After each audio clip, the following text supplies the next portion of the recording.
Assalamualaikum warahmatullahi wabarakatuh. Saudaraku, ketemu lagi dengan kami channel Pabrik News.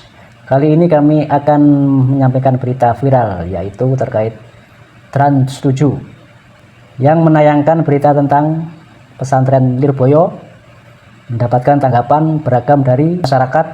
Ada yang mendukung dan ada yang menolak. Berikut ini kita simak videonya. Kalian pada tahu gak sih, lagi rame banget ya hashtag boykot Trans 7 karena menayangkan tayangan yang berkaitan dengan pondok pesantren. Dan juga ada Kiai Haji Anwar Mansur Lirboyo, salah satu kiai sepuh yang sangat dihormati oleh jutaan masyarakat Indonesia, khususnya kami kaum pesantren, ya kan. Jadi dipotong-potong gitu video-videonya, terus ditayangin di TV di Trans 7. Nah ini ya, pokoknya kalian bisa lihat sendiri. Aku tuh tahu dari storynya Ceng Zamzam, terus juga ada Gus Zizan, terus juga ada beberapa followers aku juga followingnya menyuarakan hal ini. Nah ini ya tuh, jadi rame banget sih, ya kan guys. Pokoknya kadang kalau misalnya kita nggak tahu sesuatu terus tiba-tiba kayak ngekat dan segala macam, terus diberitakan tuh ya ada aja ya kan. Trans 7 manis sih. Yang ngesot itulah yang kasih amplop. Netizen pun curiga nih bahwa bisa jadi inilah sebabnya sebagian kiai makin kaya raya. Ini bukan edukasi, tapi provokasi. Ini bukan kritik, tapi ujaran kebencian. Ini bukan kelalaian, tapi serangan sistemik dan penuh perencanaan untuk menyerang pesantren. Trans 7 atau siapapun yang dengan enteng mencemooh kiai, juga hubungan antar kiai dan santri, sesungguhnya tengah terjebak dalam cara pandang sempit, mengira bahwa seluruh relasi manusia hanya dapat dimaknai secara transaksional dan materialistis. Dalam video yang mereka tayangkan, hampir seluruh narasi berkutat pada hitung-hitungan duniawi, amplop yang diberikan kepada kiai, pakaian dan kendaraan yang dirinci sampai ke harga-harganya. Tapi apakah mereka benar-benar memahami, atau bahkan memiliki keinginan untuk memahami kedalaman ilmu dan kealiman para kiai, serta keikhlasan Ibu Nyai dalam mendidik santri? Apakah mata mereka pernah menyaksikan bagaimana seorang kiai menuntun muridnya dengan kesabaran tanpa pamrih, demi menjaga nyala ilmu agar tak padam di tengah zaman yang kian bising oleh materi? Kiai Haji Anwar Mansur dalam video ini terkejut mendengar adzan zuhur karena begitu khusyuknya beliau membaca kitab setebal 400 halaman sejak ya tetap kandani iku lagi. Mana cukuman wani wong alim tetep kualat. Soal kira cocok. Kecuali ke padha ngalime hasud-hasudan sithik macem wis senine dunyo. Yen ora alim wis rasa melok-melok. Ngeri. Fa innaluhumal ulama masmumah dari Imam Nawawi. Daging ulama iku ana racune, kowe nek macem-macem mesti kualat. Iku ulama era kepengen lah mesti malati karena itu tadi. Orang sehari-harinya itu otaknya, pikirannya, darahnya semuanya untuk menertibkan hukumnya pangeran. Kemudian mau komentari mau urusan sepe. Mau berat, walat tenan. Mau orientasi mau urip men suga ben mapan ae komentari ulama sing orientasine ilahi no. Kalimat itu ben geblek to. Kadang nyalano ning barang-barang sepele.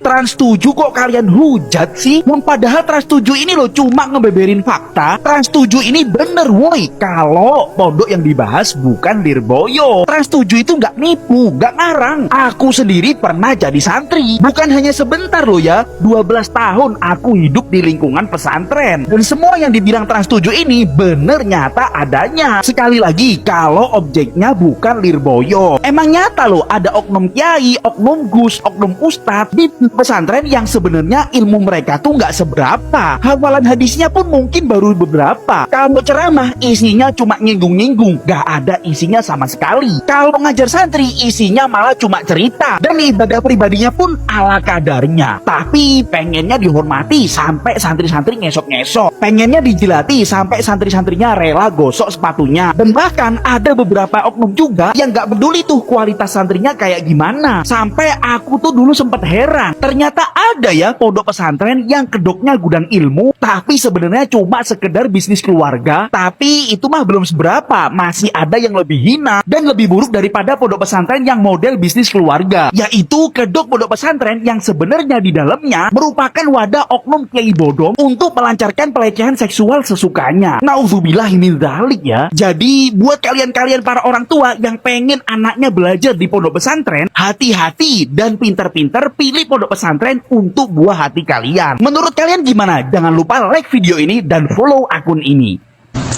Dari Pondok Pesantren Lirboyo Kediri, saya disapa karena saya pernah mondok di Lirboyo.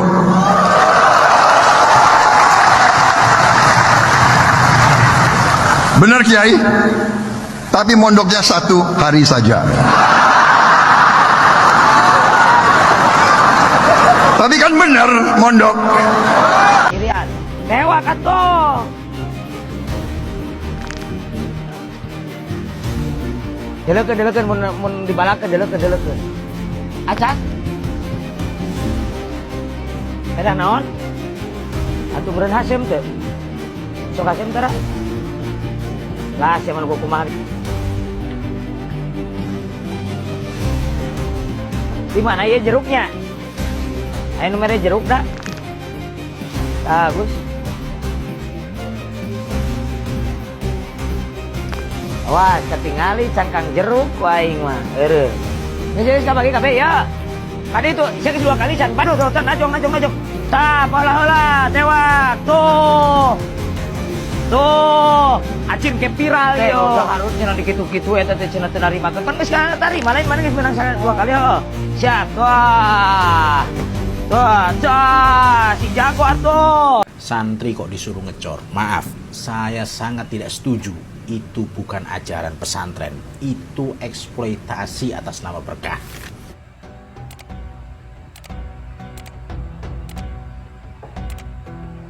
Bayangkan, anakmu bayar SPP jutaan mahal.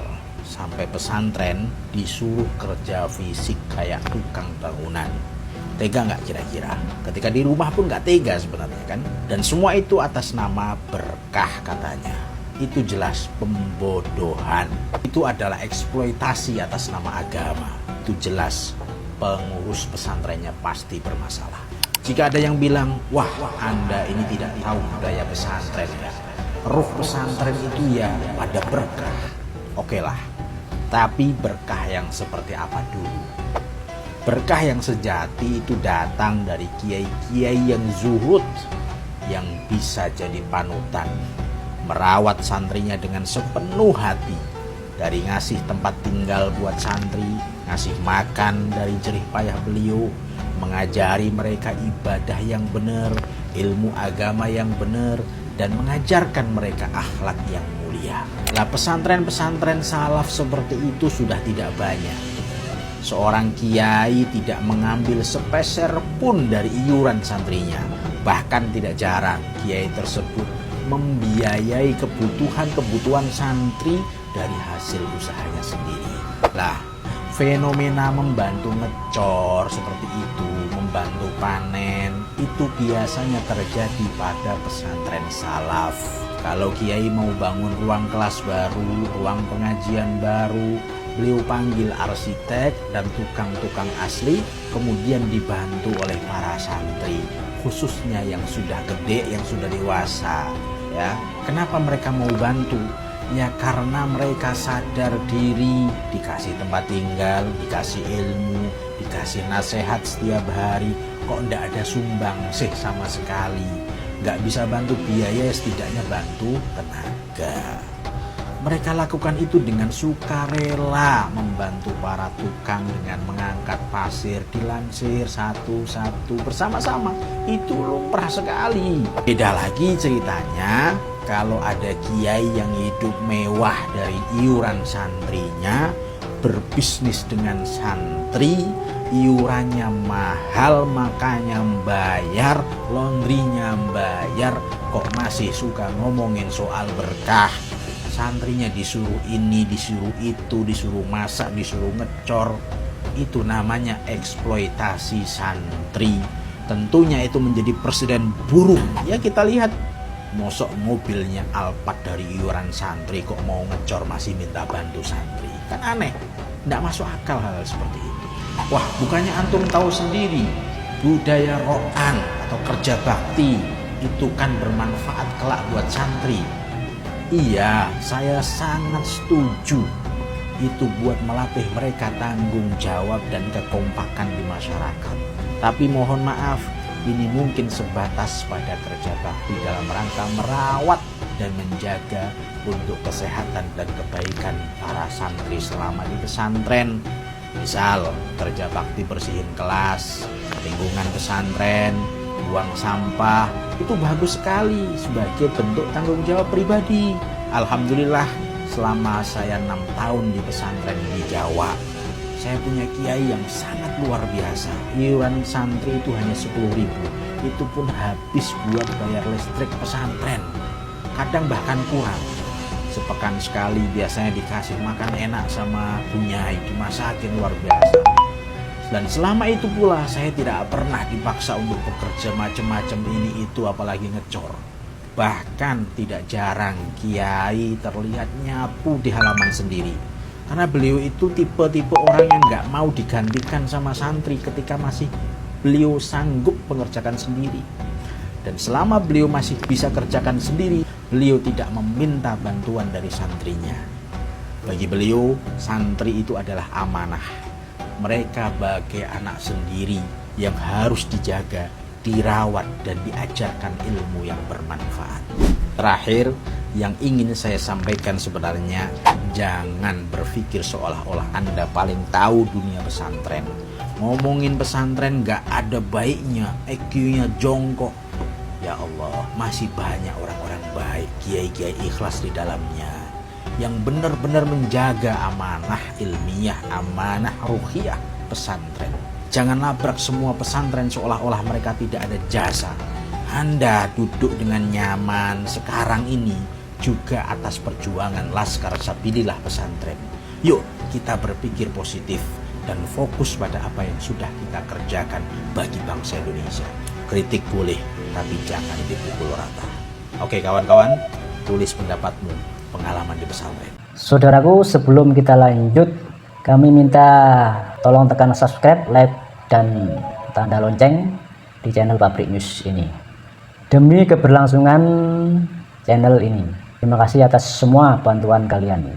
Demikian video yang bisa kita sampaikan dari pendapat warganet. Sekian, terima kasih. Wassalamualaikum warahmatullahi wabarakatuh.